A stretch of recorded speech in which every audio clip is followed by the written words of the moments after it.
ኖላዊ ሚዲያ የቤተ ክርስቲያን የሆነው በስመ አብ ወወልድ ወመንፈስ ቅዱስ አሐዱ አምላክ አንድ አምላክ በሚሆን በአብ ወልድ በመንፈስ ቅዱስ ስም መጋቢት 6 በዚህ ቀን ዲዮስቆሮስ በሰማዕትነት አረፈ። ይህም ቅዱስ ከእስክንድርያ ሰዎች ወገን ነው። ከማገባባት ከመገፋፋት ከክርስቲያን አውጥተው ወደ እስልምና አስገቡት። በእምነታቸውም ጥቂት ጊዜ ኖረ። ፍዩም በሚባል ሀገር ለአንድ ክርስቲያን ሰው የተዳረች አንዲት እህት ነበረችው። ወንድሟ የክብር ባለቤት የጌታችን ኢየሱስ ክርስቶስን ሃይማኖት እንደተወ በሰማ ጊዜ ታላቅ ሐዘንን አዘነች። ከዚህ በኋላ እንዲህ ብላ ወደ እርሱ መልእክትን ላከች።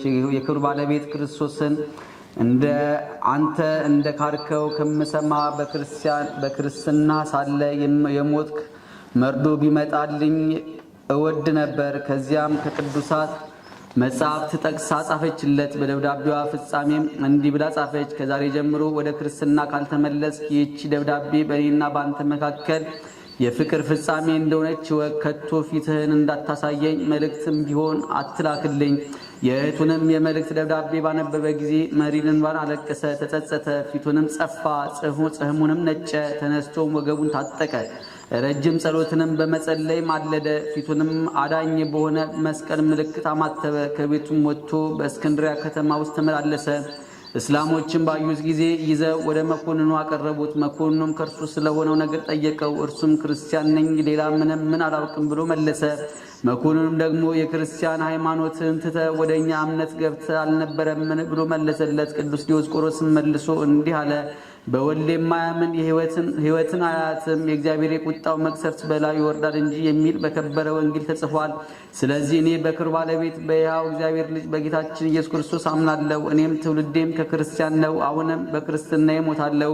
መኮንኑም እጅግ ተቆጥቶ ከዚህ ምክር ካልተመለስክ እኔ የጸና ቅጣት እቀጣሃለሁ አለው። ቅጣቱንም ፈርቶ ከመልካም ምክሩ አልተመለሰም። ከዚያም በኋላ ታላቅ ግርፋት ገርፎ አሰረው።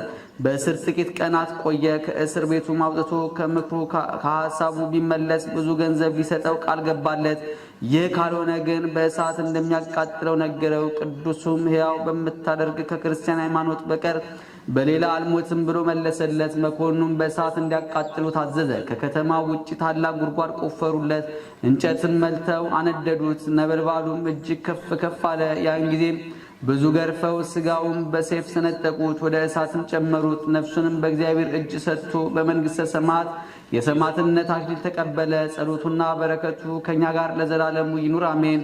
ሰላም ለዲዮስቆሮስ መንገደ አሜን ዘተስበ በመልእክተ እህቱ ብፅዕት በጊዜ አንበበ ንትፈተ ሥጋሁ በሐፂን እያስተአጸበ ወአስተቃለለ አመ ይወድይዎ ካይበ ዘአዘቅተ እሳት ሙቀ ወዘነድ ላይበ። በዚህችም ዕለት ታማኝ የሆነ ኤጲስቆጶስ የቅዱስ ቴዎዶስዮስ የዕረፍቱ መታሰቢያ ነው። የዚህም ቅዱስ ዜና ከዲዮቅልጥያኖስ የተሾመ የቆጵሮስ ገዥ ዮልዮስ ሰማ። ወደ እርሱም አስቀርቦ የክብር ባለቤት ክርስቶስን ክዶ ለረከሱ ጣዖቶች ዕጣን እንዲያጥን መሥዋዕት እንዲያቀርብ ፈለገ። ቅዱስ ቴዎዶስዮስም እኔስ በሕያው እግዚአብሔር ልጅ በጌታዬ ኢየሱስ ክርስቶስ አምናለሁ፣ ለእርሱም እሰዋለሁ ብሎ መለሰ። ትእዛዙንም ባልሰማ ጊዜ ጽኑ ግርፋትን ከላም ቆዳ በተሰራ ጅራፍ ገረፈው። ከዚያም ሰቅሎ ሥጋውን ሁሉ ሰነጠቀ። አውርዶም በእሳት ባጋሉት በብረት አልጋ ላይ አስተኛው። ጌታችንም ከዚህ ስቃይ ጠብቆ አዳነው። ከዚህ በኋላ እጆቹና እግሮቹን በረጅም ችንካሮች ቸንክረው እስከ ወህኒ ቤት ጎትተው በዚያ ጣሉት። እግዚአብሔርም ከሃዲው ዲዮቅልጥያኖስን አጥፍቶ ጻድቁ ቆስጠንጢኖስ እስከነገሰ ድረስ በወህኒ ቤት ኖረ። ቆስጠንጢኖስም የመንግሥት ሥልጣን በያዘ ጊዜ የክብር ባለቤት ጌታችን ኢየሱስ ክርስቶስን በማመን የታሰሩትን ሁሉ እንዲፈቷቸው አዘዘ። ከዚህ በኋላ ወደ አገሩ ተመልሶ በጵጵስና ሹመት ላይ ሆኖ ምዕመናንን በበጎ አመራር እየመራ ኖረ። ዕድሜውንም ፈጽሞ በሰላም አረፈ።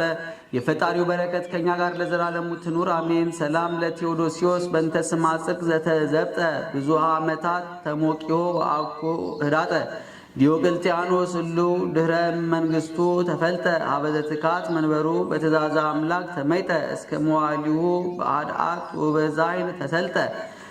በዚህችም ቀን በበረሃ የሚኖሩ እንጦንስና አርኬደስ ጻድቁ ዘሩፋኤልም አረፉ። በረከታቸውም ከእኛ ጋር ለዘላለሙ ትኑር አሜን። ሰላም እብል ህሊናከ ጽሩየ ዘኢረሳ ምንጠኒ ወዘኢጸብለየ ዘሩፋኤል አቤከ እስመ ትጸር ነፍስየ መንኖ ዘበምድር ይበቁአከ አቡየ በሰማይ ይትህድግ ኪያየ አንድ አምላክ በሚሆን በአብ በወልድ በመንፈስ ቅዱስ ስም መጋቢት 7 በዚች ቀን የከበሩ ፊልሞንና አብላኒዮስ በሰማዕትነት አረፉ። በዚህችም ዕለት ጻድቅ ንጉሥ ቴዎድሮስ አረፈ። በዚህችም ዕለት ደግሞ ቅዱስ ቴዎዶጦስ በሰማዕትነት አረፈ። ዛቅረብኩ ማሌታ ዘኪርያ ይላፈ ምለት ጸምዱከ ዘልፈለል አነበብ ተወከፍ ዘኔሌቴ መጻፈ እንተረሰይከ እግዚኦ ጸሪቀ መበለት ጉፈ እምእለ አቡኡ ቦላን ዘተርፈ ነቢያት ቅዱሳን ሐዋርያት ሰባኪያን ጻድቃን ወሰማዕት ደናግል አዲ ወመነኮሳት ቴራን ባርኮ ባረኩ ጉባኤ ዛቲ መካን እስከ አረጋዊ ሊቅ ወንዑስ ሕፃን ለዘጻፉ በክርታስ ወለዛ ጻፉ ዘይደርስ ለዛነበቡ ወለዘተርጎሙ በልሳን አዲስ ወለዘሰማ ቃሉ በዝነ መንፈስ በጸሎተ እሙ ማርያም አራቂተ ኩሉ እምባይ ስውረ ይማረነ ኢየሱስ ክርስቶስ። የሰማነውን በልቦናችን ያሳድርብን፣ ከቅዱሳን ረድኤት በረከት ያሳትፈን። አቡነ ዘበሰማያት